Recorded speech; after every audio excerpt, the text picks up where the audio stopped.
There isn't much time left, and no one's listening.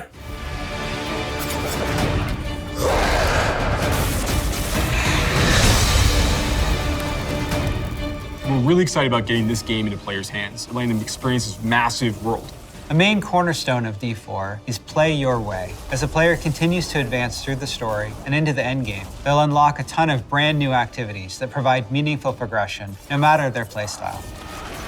Players will be able to keep progressing in the narrative of the game. Alongside that, the whole team has worked on crafting a variety of different experiences players can pursue. We're going to have an entire world of Sanctuary for our players to offer. There's going to never be an absence of something to do. After the player has finished the campaign, there's a lot more game to go and participate in. They gain access to a special, what we call capstone dungeon that they have to complete. Once they're able to finish this capstone dungeon, they're going to gain access to the first world tier. As you complete the world tier, it will open up the opportunity for you to go into your next world tier. That involves unlocking powerful loot, new items, and more advantages for your player to have a better opportunity at end game. Whether you're a fan of dungeons, PvP, or just roaming around the world, there's a way to continue your Diablo adventure long after hitting max level. As your character continues to grow in power, you'll start with the skill tree and expand out into the Paragon system. A lot of the choices the players make are grounded on skills themselves and the fantasies associated with those skills. The Paragon board is a place where we're allowed to have a lot more depth, a lot more customization, many more options as you go. You can rotate the board, so you can choose a different path if you're like, I want to do more strength-based things, or I want these particular boons or glyphs. You can chart your path through it, and they're really a way for you to keep expanding your character and making it uniquely yours. Similar to the Paragon boards is the Codex of Power. It's an in-game system that holds the aspects related to the character. You are able to complete a dungeon, and they will have a chance to drop an aspect that you can pick up. And what this allows players to do is take items they're finding in the world and make them more powerful, turn them into legendary items. It's really special to discover what kind of playstyle really means the most to you. Every part of Sanctuary is fulfilling and satisfying. Dungeons in particular are really close to my heart.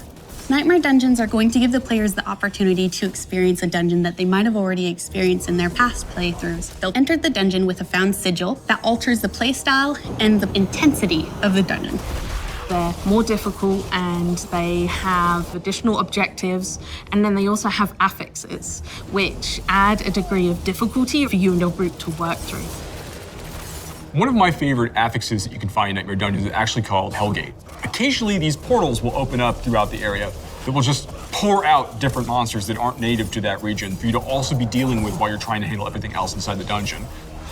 There's over 120 dungeons to play through and find in Diablo 4, and any one of them can become a Nightmare Dungeon by finding a Nightmare Sigil and then using it to activate the Nightmare version of that dungeon space. Everything's a little darker, everything's more difficult. It's going to add a little bit of a twist of flavor on your particular dungeon. There's some targeted activities in Diablo 4 that suit what you're feeling in the mood for. The Forces of Hell are starting to have more influence in certain parts of Sanctuary in the vast interconnected overworld of the experience. And as the players are going into Helltide areas, they're going to find even more powerful monsters.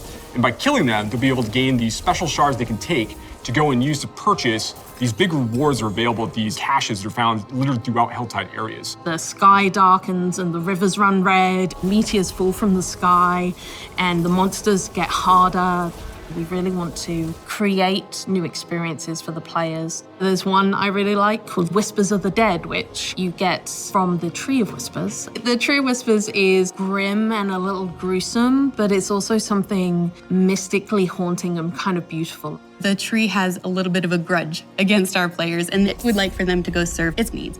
So you're going to go serve these bounties, gather different rewards, different items, and bring them back to the tree in hopes that it can exchange you something really meaningful. Maybe you're going to go to the Fractured Peaks and take out some werewolves that are rampaging in a town. They're contained activities that you can do alone or in a group. We really wanted to create variety for people to be able to spend time where they wanted to in the world. It's very cool the way it's been put together, and I can't wait for people to see it, to be honest. In Diablo 4, we have a focus on the world of Sanctuary. And there are parts of that world that we call the Fields of Hatred, where Lilith's presence in Sanctuary has begun to seep through and manifest these poisonous areas throughout the world. When players go to these regions, they get to engage in player versus player conflict. These offer opportunities for the player to collect shards. But there is a little bit of a catch. In order to get these shards back to town, you'll need to purify them. Other players will definitely know that you're attempting to purify your shards, so you'd better be prepared to fight if you're going to be playing any PvP, and be prepared that you might lose some stuff in the meantime. Once they've got the purified shards, they can take these, go back to nearby towns to sell them, and then use that to buy a whole bunch of like interesting cosmetic items and rewards. It's a place for people who really love PvP and want to still get loot and still increase their character's power. If that's the way they want to play, they can.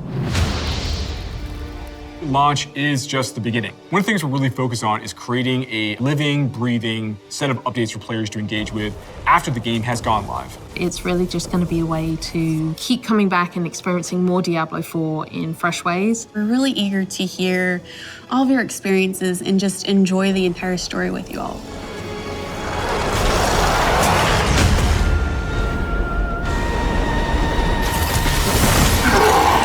So close now.